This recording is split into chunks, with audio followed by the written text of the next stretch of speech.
दोस्तों ये घड़ी हमें किसकी तरफ से गिफ्ट मिली है और ये किस बात पर झगड़ा शुरू हो गया है, ये सब कुछ आगे व्लॉग देखकर पता चली जाएगा। अस्सलाम वालेकुम दोस्तों, जोहर के टाइम आपका भाई जैसे ही घर से बाहर निकलता है तो देखते हैं कि बाहर मौसम साफ हो चुका है। असल में होता यह है कि सुबह से बारिश हो रही थी तो इसलिए हम जोहर की नमाज पढ़कर चाय पीकर अभी घर से बाहर निकले हैं और अभी हम सजाद खान की दुकान पर मछली खाने जा रहे हैं। दुकान पहुंचते ही हम बैठ जाते हैं और सजाद खान तस्बीह लेकर वजीफे के जरिए कुछ मांग रहे होते हैं और फिर हम मछलियों का ऑर्डर देते हैं और ये मछलियां ना तो डैम की है और ना तो नहर की। तो बात यह है कि आजकल हर जगह टेक्नोलॉजी चल रही है और ये भी टेक्नोलॉजी की मछलियां आ गई हैं, ना तो इसमें कांटों का डर होता है और ये नमकीन और हल्की पुल्की ग़िज़ा है, इसीलिए आपके भाई ने रोज 10 रुपए की खाने की आदत डाली हुई है। फिर हमारे दोस्त अहमद खान की एंट्री हो जाती है जो आज मुझे बहुत ही खूबसूरत तोहफा देने वाला है। तो ये तोहफा ये खूबसूरत वाली घड़ी है जो दुबई से आई होती है। तो कुछ दिन पहले मैंने इनके पास ये घड़ी देखी थी तो मैंने कहा था कि ये तो बहुत खूबसूरत घड़ी है। तो बस फिर इसने भी कह दिया अगर ये आपको पसंद है तो 2 दिन बाद मैं आपको ये गिफ्ट कर दूंगा।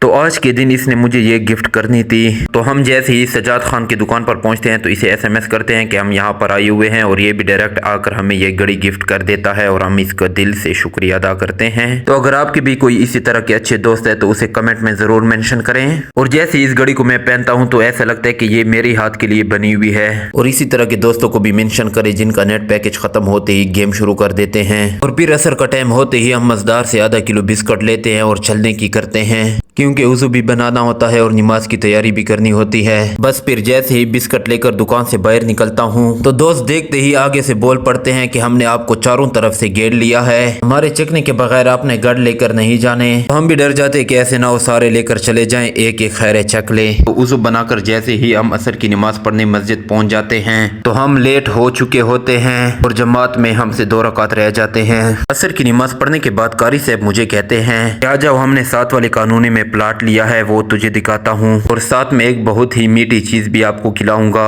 तो हम भी मीठे चीजों के शौकीन चल पड़े जबीन, चलो प्लाट के बहाने मुंह भी मीठा कर लेंगे। रास्ते में जाते हुए कुछ बचपन की यादें नजर आ जाती है और कारी साहब का दोस्त भी मिलता है तो उनके साथ थोड़ा सा रुक जाते हैं। तो फिर हम उस कानूनी में इंटर हो जाते हैं जहाँ पर हमारे कारी साहब ने प्लाट लिया होता है और ये कानूनी बहुत ही खूबसूरत है, हर तरफ दरख्त ही दरख्त लगे हुए हैं और इन दरख्तों में फलों के दरख्त भी है। तो यहाँ पर सबसे पहले हमें आड़ू का दरख्त नजर आता है जो बहुत खूबसूरत और छोटे छोटे और कच्चे होते हैं। तो फिर हम जल्दी से पहले कारी साहब के प्लाट पर पहुंच जाते हैं और फिर कारी साहब हमें अपने प्लाट की निशानदेही कराता है कि यहाँ से लेकर यहाँ तक हमारा प्लाट है और कारी साहब के प्लाट के साथ एक और घर बन रहा होता है। तो कारी साहब मुझे कहते हैं कि इस नक्शे के बारे में मुझे थोड़ा समझाएं। तो जैसे ये प्लाट मैं देखता हूँ तो ये बहुत खूबसूरत बना होता है लेकिन मुझे समझ नहीं आ रही होती कि इस डिजाइन में क्या क्या चीज बनी हुई है। तो फिर कारी साहब मुझे तूत के दरख्त के पास ले आता है और एक तूत तोड़कर मुझे देता है और फिर कहते हैं कि ये लो तूत खा लो और जिस चीज का वादा किया था ये है वो सबसे मीठी चीज। और हम भी फिर कह देते हैं कि ये तो निशा पूमी वाला काम हो गया। तो फिर हम सोचते हैं कि चलो आए तो वैसे भी है तो कुछ तूत वगैरह खा कर ही जाएं। तो फिर हम खुद शुरू हो जाते हैं और माशाल्लाह इस कानूनी में हर जगह तूत और आड़ू के दरख्त लगे हुए हैं और बहुत ही खूबसूरत कानूनी है। मगरिब की नमाज का टाइम होते ही हम मस्जिद पहुंच जाते हैं और आजान भी शुरू हो जाती है। आजान खत्म होते ही जमात कड़ी हो जाती है। नमाज पढ़ने के बाद दोस्तों हो जाती है शाम तो हम भी घर की तरफ निकल पड़ते हैं। तो अगर आज का छोटा सा प्यारा सा मिनी से व्लॉग आपको पसंद आया है तो चैनल को फॉलो करें और वीडियो को लाइक और शेयर जरूर करना।